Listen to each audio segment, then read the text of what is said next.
Ford didn't just need a faster race car, it needed a machine capable of ending Ferrari's reign at Le Mans. But after the failed buyout, Ford faced an even greater challenge. They had no team, no proven race car, and no clear path to victory. Then one man answered the call: Carroll Shelby. Before he became an automotive legend, Carroll Shelby was a racer. Born in Texas in 1923, Shelby developed a passion for speed at an early age. After serving in the United States Army Air Forces during the Second World War, he pursued a career in motorsport. His natural talent quickly earned him a reputation as one of America's finest racing drivers. In 1959, Carroll Shelby achieved the greatest victory of his driving career, winning the 24 Hours of Le Mans behind the wheel of an Aston Martin DBR1. He had conquered the very race Ford dreamed of winning, but victory came at a price.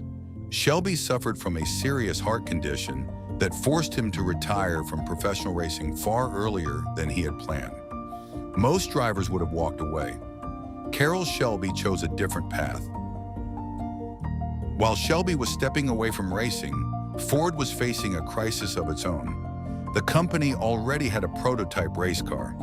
Known as the GT40, it had been developed in England by Ford Advanced Vehicles with help from Eric Broadley, the designer behind the successful Lola GT. On paper, the GT40 looked promising.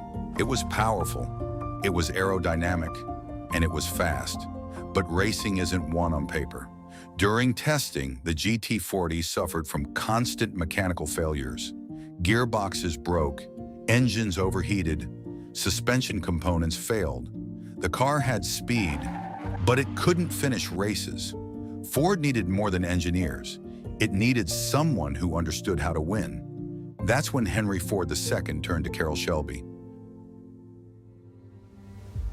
Shelby immediately knew he couldn't solve the problem alone. He needed someone who could push a race car beyond its limits and explain exactly what it needed. That man was Ken Miles.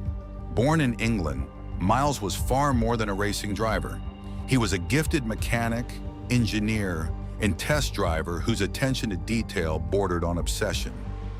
Every vibration, every unusual sound, every handling problem, Ken Miles could feel it. Together, Shelby and Miles formed one of the most successful partnerships in motorsport history. One designed the vision, the other transformed that vision into reality. Day after day, the Shelby American workshop became a laboratory of relentless experimentation. Engines were rebuilt, suspensions were redesigned, aerodynamics were refined. Every test uncovered new problems.